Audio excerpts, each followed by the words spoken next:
7 techniques to hold a conversation and keep the attention on you. You can use these techniques in your professional or personal life. Welcome to Lifestyle Therapy Channel. Stay tuned.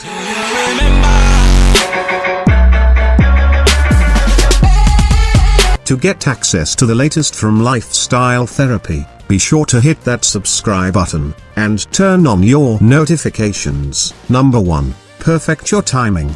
Timing is key to starting a great conversation. No one likes to be interrupted if they are busy or preoccupied.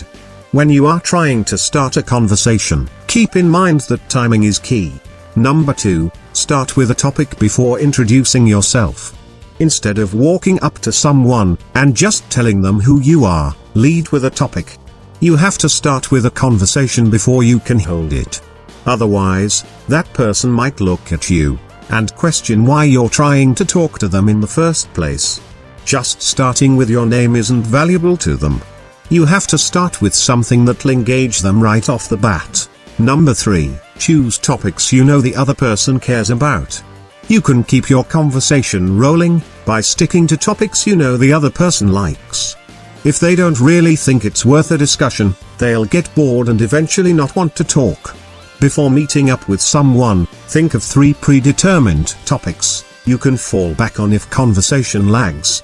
Remind yourself of any recent trips, work events, or relationships your friend has told you about. Number 4. Ask open-ended questions. The more you get them talking, the more they'll feel engaged in the conversation. That'll make it a lot easier for you to keep it going, and to actually have a deep discussion. Ask open-ended questions like: do you like sports? Where do or did you go to college? What is or was your major? How do you like to spend your weekends? Do you enjoy reading? I highly recommend you to use this number 1 best-selling conversation starters. 135 thought-provoking questions inspire the best kinds of conversation, at dinner, parties, family gatherings, or any time you want to break the ice. I'll put the link in the description to this product. Number 5. Ask good questions that show you're engaged. One of the best ways to show engagement is by expressing a natural curiosity for what the other person is telling you. Make it a point to ask at least 1 question before moving on to the next topic. Gathering details makes it more likely that you'll be able to establish a connection with the other person, or find a way you can lend a hand. Number 6. Stories from everywhere. Everyone knows that stories juice up conversations, but most people only talk about stories their own lives. You don't have to draw from your own experience when speaking with someone. You can use stories from anywhere, from stories that happened to people you know, to those you came across via the radio, TV, magazines, etc. When someone mentions something related to any of them, just tell the story, even if it's not from your life. It can be any silly story, short or long, interesting, or totally awkward, just use it. People love talking to people who can just share stuff openly like that. Number 7. Ending a conversation the right way. No matter how the conversation goes, end the conversation warmly. Even if you couldn't get someone's attention on you, you at least have a new acquaintance or a friend. Perhaps, if you ever do bump into this person somewhere else, you can still say hello, and start all over again. But if it all works out, and the person you're talking to has fun talking to you, make sure you find a way to keep in touch, or plan something more personal or professional in the future. These techniques should get you started, but if you want to take it to an advanced level, to the point where you can just have fun when talking to anyone, meet the right people you want in your life, and be able to make friends with them fast, then I recommend you read this book. I'll put the link in the description to this book. Summary. Number 1. Perfect your timing. Number 2. Start with a topic before introducing yourself. Number 3. Choose topics you know the other person cares about. Number 4. Ask open-ended questions. Number 5. Ask good questions that show you're engaged. Number 6. Stories from everywhere. Number 7. Ending a conversation the right way. Don't forget to check the links in the description.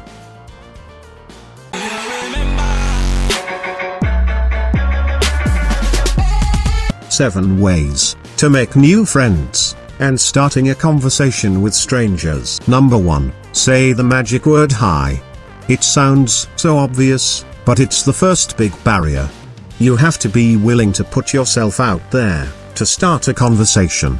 I noticed that people are welcoming after you break the ice.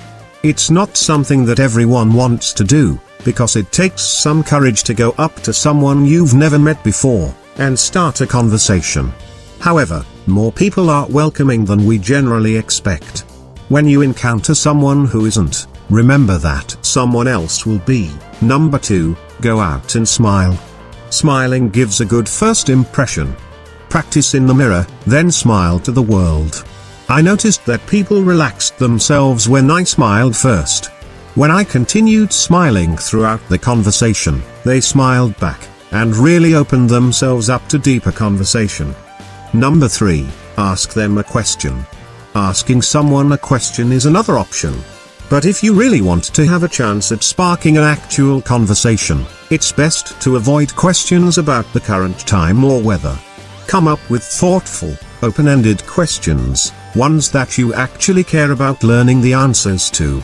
Ask for a specific restaurant recommendation, a new workout class, or the best nearby cafe to work from. If it's someone you know a little bit, ask for feedback on something you've written or created. These kinds of questions show that you have an interest in the other person's opinion, which suggests that you trust them. They also give a glimpse into your own personality, and make follow-up conversations, like chatting about how that exercise class went, or even suggesting that you go to one together. Number 4, offer help. One of the main things that separates good friends from casual acquaintances is the ongoing emotional, practical, and social support. That's why letting someone know that you're there if they need help, for example, solving a problem with a school or work assignment, or even with some heavy lifting, is a greater way to approach them and subtly let them know that you're interested in being friends. This can work out especially well if you're able to work together toward a common goal, for example, like train together for an upcoming race. Sometimes, offering tangible support, or having a concrete goal in mind can make it easier to approach someone in the hopes of becoming better friends. Number 5, pay them a compliment. Compliments from strangers, or people we don't know that well, can be so powerful. They are often unexpected and deeply appreciated. That's why it can be such an impactful way to approach someone we want to be better friends with. It might feel easier to compliment the things that are obvious, like physical appearance or style, but if you feel up to it, make it something a little more personal. Compliment their work ethic, creativity, insightful comment, compassion, or great laugh. Explain what you love about it, and why it moves you. These kinds of genuine, perceptive compliments are the ones that stick with us. And moving beyond the superficial can make people feel seen and heard in ways that really foster connection and friendship. When it comes to compliments, it's best to avoid going overboard. Usually, the more you give, the more insincere they can start to feel. And ideally, most of us want friendships that are based on balance and equality, not adulation.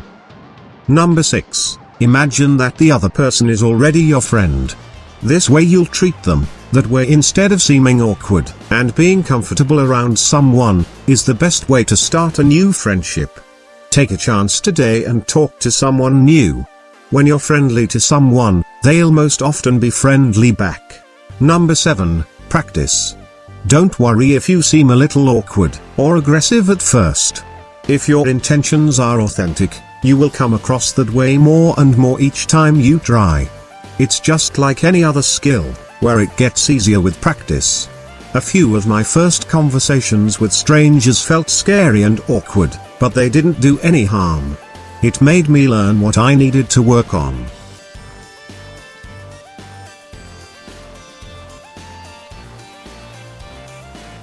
I hope you enjoyed the video. If you find it useful, don't forget to share it, and make sure to subscribe to see more video in the future.